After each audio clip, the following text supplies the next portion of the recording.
Hello guys, welcome back to another episode here on European Confessions.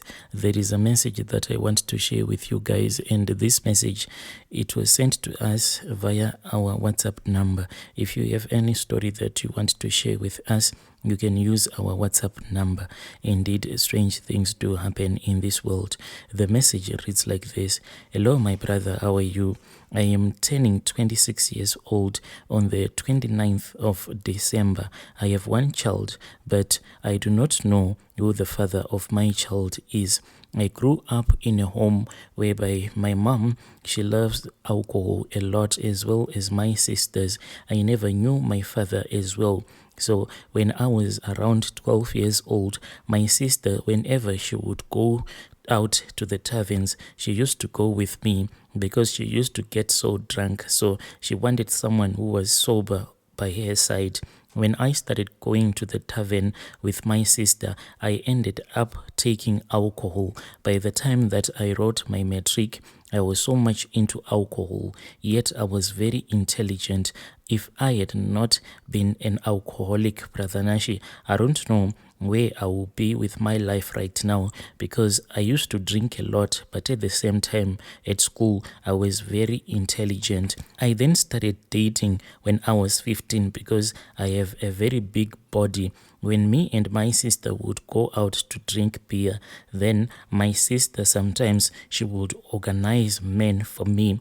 Most of the men that she used to organize for me, they were taxi drivers. They will end up buying the alcohol for my sister and for I. Then after drinking a lot of alcohol, then I would go with one of the taxi drivers so that I can service him. By the time that I was in university, I had dated plenty of guys, a lot of them, Brother Nashi.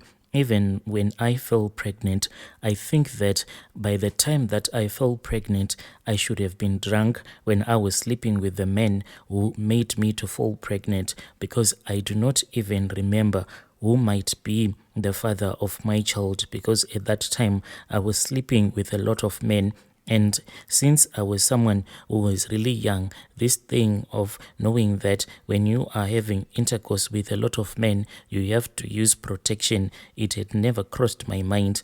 I only thought about using family planning. This was after I had fallen pregnant at a very young age. When I gave birth, that was when I was given that education at the clinic that one is supposed to use family planning.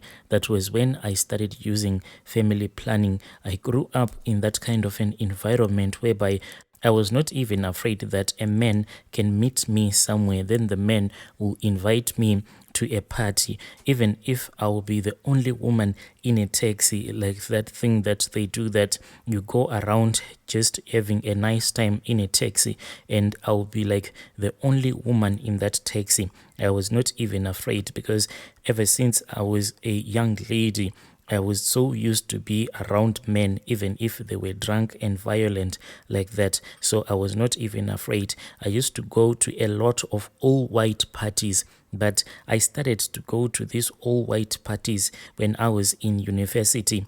So my mom could not afford to try and cover up the bill that was left behind by the sponsorship that I had gotten. So I used to hustle for the money so that I can take care of my bill. I'll be dating a lot of men. At the same time, I was also dating some guys that I was attending with the same university. That was when I met this other man. This dude, when I met him, he was from Zim. So dating that same guy, that was like my first experience ever dating a foreign guy. That was when I realized that I had been losing out a lot, since I was dating only South African men, because they are very stingy. And when I started dating a guy from Zim, that guy, he blew me away. Anything that I would ask from him, he would quickly do it, like I was his princess. Even if I would call him in the middle of the night and I would tell him that I want him to go and buy me something, he would make sure that he was going to make a plan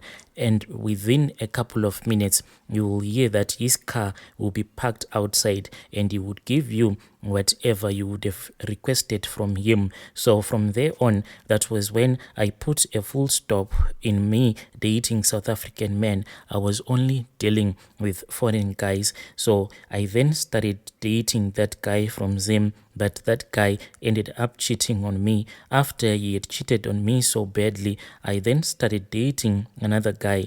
But this man now that I was dating, he was from Nigeria. So me and him, we dated each other and we really loved each other. Then this guy, he used to tell me that there is this other white party that he always attend each and every year, and they only do this party once a year. And he promised me that when it was time for him to go and attend that all white party, he would go with me. I was really excited, and it was like I waited the whole year so that he can finally tell me that they were about to go and attend that all white party.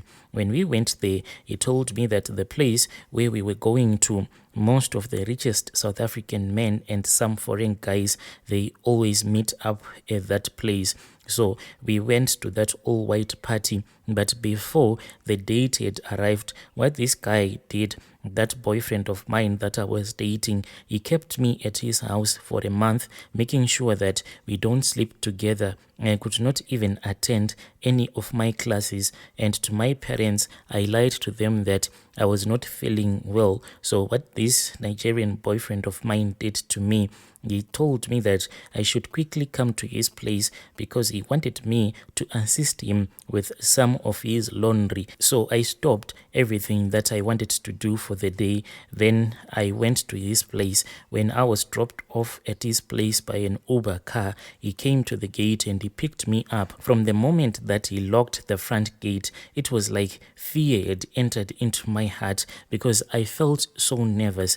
Even as he was touching me, it was like my whole body and soul was no longer in that place. I wanted to run away, but anyway, I just ignored it and we went inside the house. When we went inside the house, he told me that he only missed me and he was lying to me that he wanted me to assist him with some laundry. So we just started watching some movies. When the evening came, we went to sleep. On the first night, he avoided making love to me, even if I tried touching him, and he wore his jean trousers and a shirt throughout the night.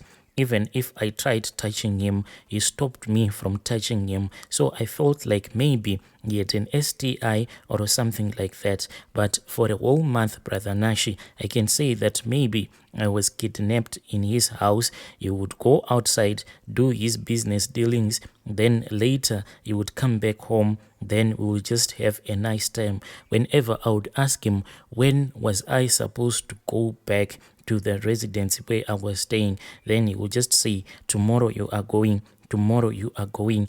Each and every day kept on coming with different stories, and before I could even realize it, a month had passed by without me attending any of my classes. After a month had passed by without us sleeping together, that was when he told me that the next day we were supposed to go and attend that party. But before we could go and attend that party, the man then took me to this other private doctor, but this doctor, it seemed as if he was from DRC, because these guys, when they were speaking to each other, they were using language even though their accent was almost the same. But I think that the doctor where we went to is from DRC. When we went there were 5 tests that were done on me on one day, and these tests, my brother, they were STI tests including HIV. Then the next day, that was when a car came and picked us up. When we arrived at the party, I saw that there were a lot of beautiful women and handsome guys. You know, when someone is filthy rich, from the moment that you set your eyes on them, you can see that this one is filthy rich. Those were the kind of men that I saw whilst everyone was busy signing off the checklist, because for you to get inside that mansion, you had to fill up this form and the checklist. So